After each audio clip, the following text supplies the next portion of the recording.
Welcome to my channel प्रिया के सुविचार। आज की कहानी सिर्फ आपके लिए। ये खूबसूरत सी कहानी है पूनम और राहुल की।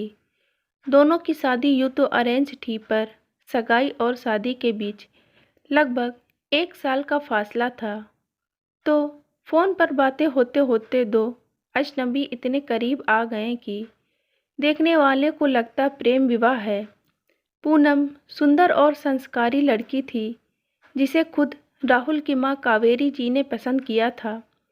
सारे परिवार की बातचीत तय होने के बाद पूनम और राहुल को मिलाया गया था। पहली मुलाकात बहुत औपचारिक सी थी।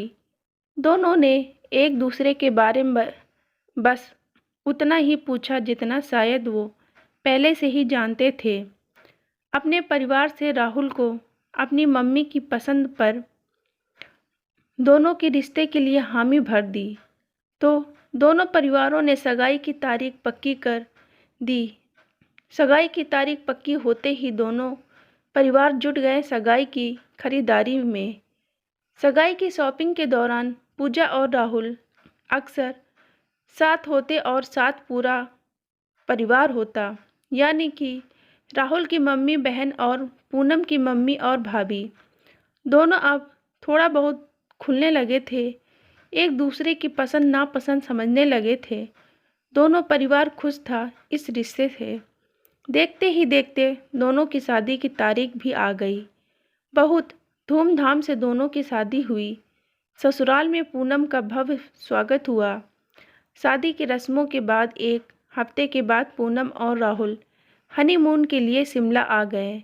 यहाँ से शुरू होती है असली कहानी। शिमला पहुँचते ही पूनम ने अपनी सास को फ़ोन किया। सास ने झट से कहा, राहुल से बात करवाओ, और फ़ोन पर ही उन्होंने राहुल और पूनम को तमाम हिदायतें दे दी। ज़्यादा देर तक होटल से बाहर मत रहना, उल्टा सीधा मत खाना, ठंड बहुत है, गर्म कपड़े वगैरह अच्छे से पहनना।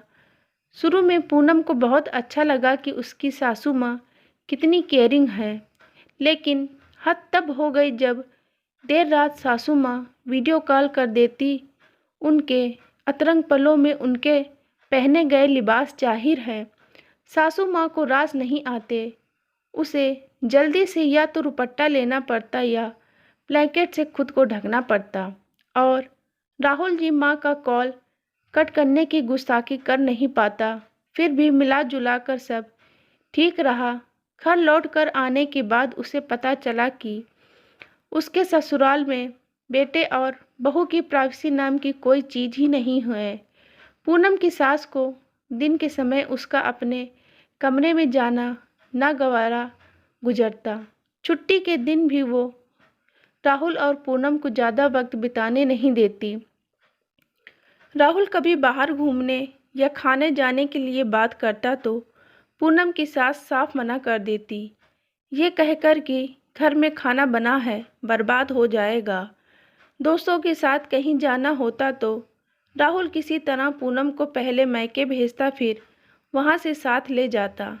सबसे ज़्यादा पूनम को खटकता उसकी सास का बेधड़क उसके कमरे में आ जाना, खासकर जब वो और राहुल कमरे में अकेले हों, या फिर मैके वालों से या सहेलियों से बात करते वक्त सामने रहना या कुछ कुछ कहते रहना बात के बीच में। पूनम बहू थी, कुछ बोल नहीं सकती थी। राहुल संकोच के कारण माँ से कुछ नहीं कह पाता। अब पूनम को अपनी सास कावेरी का बात बात पर टोकना बुरा लगने लगा। संस्कारवश आदर सम्मान तो देती, लेकिन बहुत कम बात करती। इसी बीच कावेरी की बहन ललिता उनके घर आई। कुछ दिन रहने पर घर में हो रहे सास बहू का शीत युद्ध वो भाप गई। एक दिन मौका देखकर कावेरी को उसने पास बैठाया और कहा, ये क्या कर रही हो जिज्जी?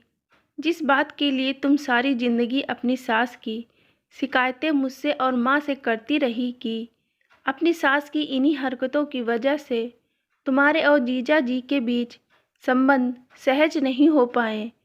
जीजा जी तम उम्र तुम्हारी अपेक्षा करते रहें और तुम खुद आज अपने बेटे बहू के साथ वही कर रही हो। ऐसे तो तुम आने वाले समय में एक और नीरस दंपति तैयार कर रही हो। जीजा जी तो फिर भी उस जमाने के थे, तो निभ गई और तुम दोनों अम्मा जी से अलग होकर अपनी गृहस्थी नहीं बना पाए। राहुल और पूनम आज के ज़माने के हैं। तुम्हारी इन हरकतों की वजह से पूनम राहुल को लेकर अलग रहने लगी या राहुल के कदम बाहर भटक गए तो क्या करोगी? याद रखना, इसमें गलती तुम्हारी बहू और बेटे की नहीं, तुम्हारी होगी। कावेरी जी को अपने पुराने दिन याद आ गए। कैसे उनके सास उनके और उनके पति के बीच दीवार बनी रहती। जरा सा हंस बोल लेने पर उन्हें लगता कि वो उनके बेटे को छीन लेगी उनसे, और आज जाने अनजाने इसी असुरक्षा से वो खुद भी बहू के साथ यही कर रही थी।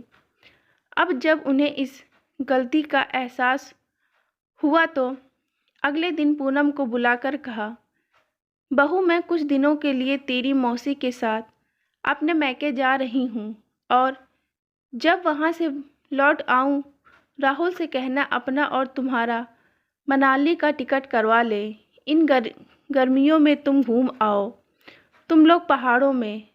पूनम हैरान थी सासू माँ के इस नए अवतार से, और पास खड़ी मौसी मुस्कुराती हुई कह रही थी, बहू अभी दिन है, एंजॉय कर लो। बेबी के बाद डायपर चेंज करती रह जाओगी। पूनम ये सुन शर्मा गई। दोस्तों, आशा करती हूँ कि यह स्टोरी आपको अच्छी लगी होगी। चैनल पर नए हैं तो चैनल को सब्सक्राइब अवश्य करें। इस वीडियो पर आपकी क्या राय है कमेंट करके ज़रूर बताएं। लाइक और सब्सक्राइब करना बिल्कुल भी ना भूलें। धन्यवाद।